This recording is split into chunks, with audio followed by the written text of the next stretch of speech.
Hello everyone, this is Erik, the Asian movie enthusiast, and this is my review of Guilty of Romance, a dramatic thriller from 2011 that was directed by Sion Sono. Now over the years, this director has made a handful of movies that have featured some dodgy sexual content, but Guilty of Romance is one of the sleaziest in his filmography, in my opinion.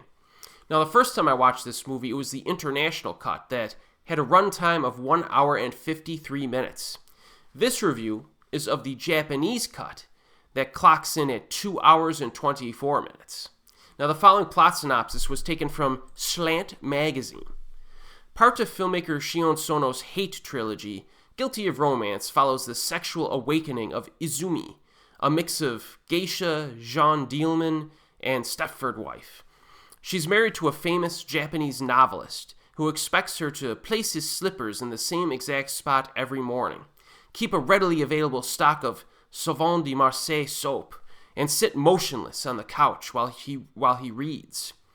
Now, while Izumi takes pride in her ability to be the perfect housewife, she starts slacking off on her domestic chores once she meets a producer of adult films, who tricks and then coerces her into making an adult movie. This experience functions as a rabbit hole through which Izumi meets a series of seriously libertine women. So basically, this movie's about a sexually deprived and subservient housewife who descends into depravity. Now, the opening scene introduces a lady detective. Okay, so there's an additional female character here. She gets an urgent phone call to visit a murder scene. They find a dead body, which is a mix of half mannequin parts and half human parts.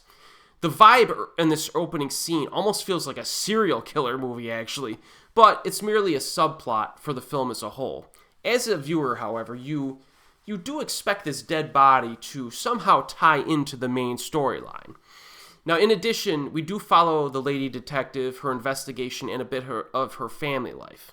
And her relationship with her husband is also in shambles. She is a significant supporting character, though. So after that macabre opening, we see our protagonist's relationship with her husband, which is very sanitized.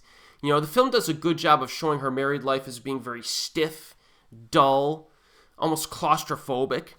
She has insomnia, she works at a little convenience store where she's not really appreciated, but she dreams of doing something noteworthy before she reaches 30 years of age. And there are a lot of scenes early on that show this lady getting coerced into the adult film business. And it's pretty well executed, And consequently, she just descends into sexual depravity very quickly by committing many acts of adultery against her husband and sleeping with various men, a few of whom humiliate her sexually. So there is a lot of nudity and adult content in this film. It's rather explicit and dirty stuff as well. It is well made, though, as I mentioned earlier, and it sets things up nicely for the rest of the film. But I still think that Act 1 of Guilty of Romance is the weaker part of the film because it feels like a soft-core porno at times, you know what I mean? Now, Act 2 is where things become more interesting because that's when our protagonist meets a psychologically unstable woman who takes her under her wing. And there are actually some good moments of dialogue during the second half of this movie, mostly between the two lady friends. And there is some commentary on the monetization of sex, which has always existed, but seems to be even more prevalent in economically developed countries in the modern day. So they do touch upon that a little bit. There's another moment, a specific moment I very much enjoyed from a content standpoint, and that's the post-credit scene. So after the main story wraps up, we get this post-credit scene that makes multiple references to discussions and events earlier in the film, and it brings its point home kind of nicely at the very end. So yeah, this movie's pretty well structured, I think.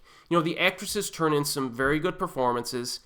I'm not the biggest fan of Megumi Kagorazaka, who is Sono's wife in real life, I believe. But she does well here. As the repressed housewife, she does. By the end of the film, she's a completely different character, and that's quite impactful. Makoto Togashi comes into the film, right around Act 2, and she comes in with a bang. You know, she makes an immediate impression and impact on our protagonist, and she's very unhinged. Very good character, I think. And then we have Miki Mizuno as the detective, who gets a few memorable moments of her own. Now, as expected from this director, there are some nice splashes of color here and there, which adds some style into the mix. So, I think Guilty of Romance has a number of filmmaking positives in terms of overall quality. I do think that the story has certain elements that are quite interesting, especially once you get through Act 1, that maybe has a little bit too much sexual content, in my opinion. It gets better, and this is a film that like strengthens as it goes along. It is difficult to recommend this film to people, though, simply because it's one of Sono's sleaziest movies, and I would go so far as to rank this alongside Takashi Ishii's recent Flower and Snake movies, or at least it's in that same stratosphere in terms of like sexual content.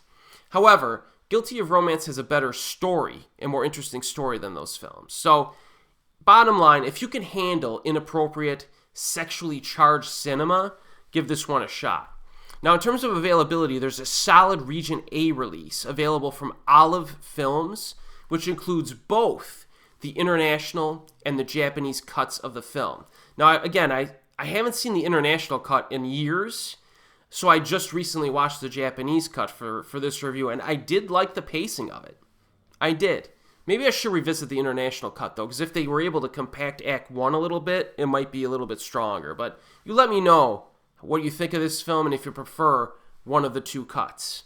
And as always, folks, I'll see you next time.